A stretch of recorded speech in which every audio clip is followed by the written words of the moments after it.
allowances to same-sex domestic partners of members of the Foreign Service sent to serve abroad. A couple issues that may be of interest to you in particular.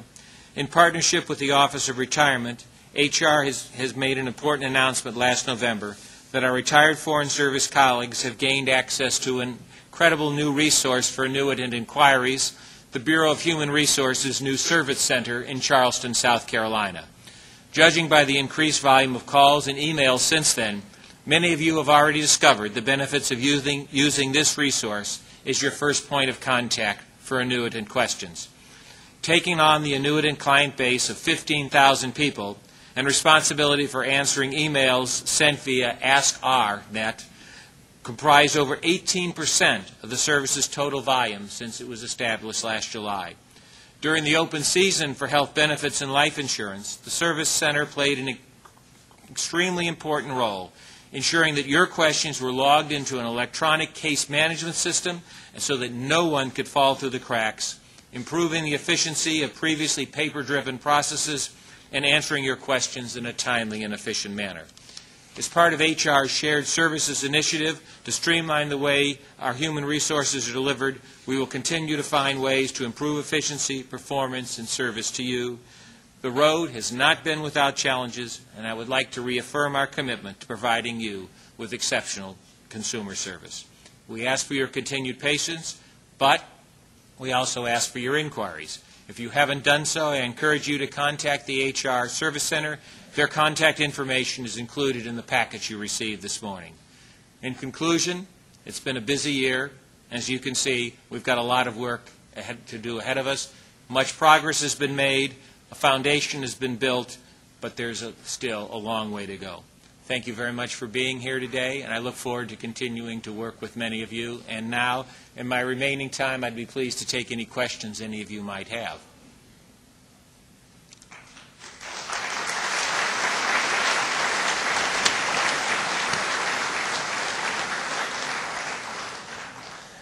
Tex, your voice is loud enough you can speak from there.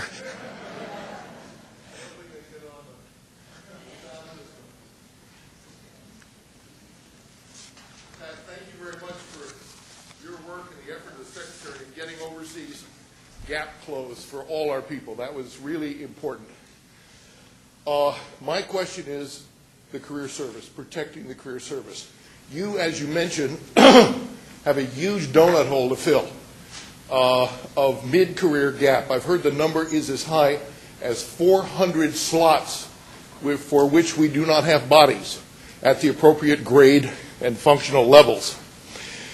There are a certain amount of WAEs which will come in to fill those holes, but the majority of those will not be done.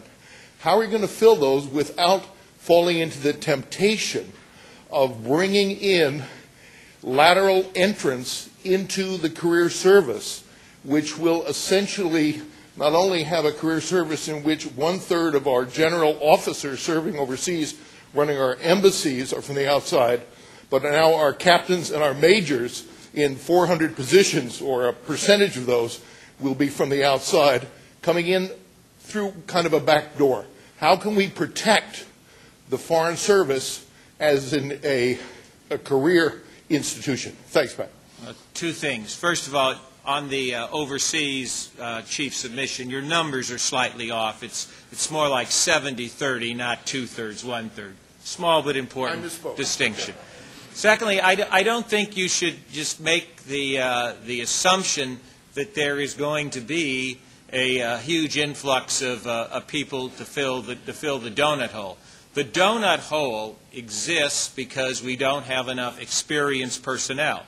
Bringing in people from the outside who have never served in foreign affairs activities doesn't accomplish the goal of filling the donut hole, because if you have an untrained, you have a junior officer lacking in overseas experience and a mid-career entrant lacking in overseas experience, that certainly doesn't solve the problem that Nancy and I face.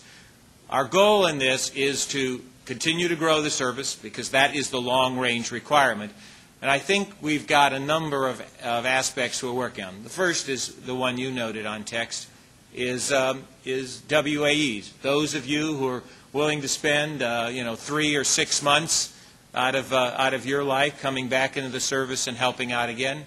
The second is we do have an excellent cadre of civil servants in this department, people who, though they may not have served overseas, have a great expertise in the department as a whole, and the possibility of putting those individuals who step forward and volunteer, as many have done in Iraq and Afghanistan, and giving them limited non-career appointments with retreat rights back to the Foreign Service, back to their civil service positions, is something that has been used by directors generals for many years, and there's no reason why we can't think about that as well.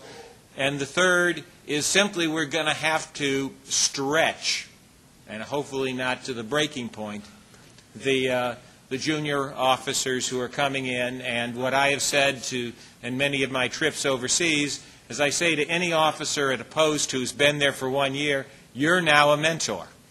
You're going to have to step up, and you're going to have to help lead the new cadre forward, because you now are the old hands, even if your tenure abroad is only 12 months. With that, I see my partner in crime has just arrived.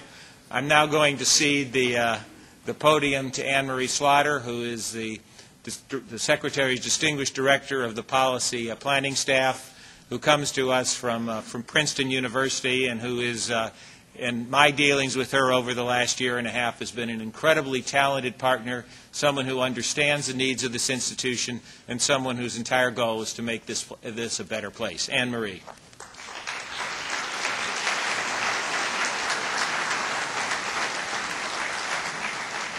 So I think you can see that although I am new to Washington, I've been a professor all my life until January 20th, 2010. I learned very quickly that if you want to get anything done in this building, you are very, very, very nice to M. Pat is has been a great colleague, both in the small matters that are not so small to all of us, things like space and making room, but also in countless policy discussions where we are engaged every morning with the Secretary. So I thank him for that introduction. It's wonderful to be here. It's wonderful to see all of you. As I said, I came from Princeton, and before that Harvard Law School.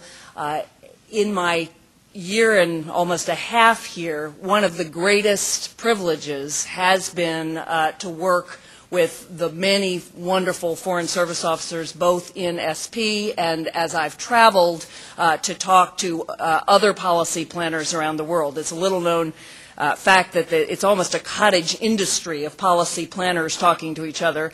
I always say that this is essentially when you want to build a relationship with a country and you're trying to get some new ground broken, you say, send the policy planners out, because they can talk. What they say is less important because they're policy planners, but let's get them talking to each other. So I've done a lot of that, and again have had then a chance to be received in various embassies around the world, and just to see the sterling quality of our service. So I feel honored to be able to address all of you.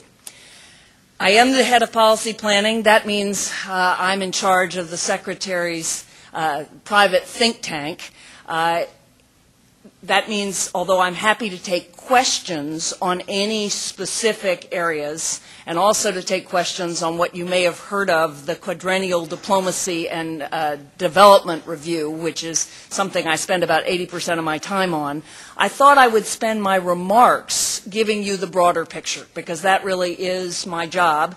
And we, I think, a year and a half in, have some pretty clear principles guiding this administration's foreign policy, and the Secretary has played an essential role in articulating those principles and fleshing out the framework, the broad framework within which we pursue policies towards specific countries. The national security strategy is not yet out, but it will be soon, and I want to give you sort of that level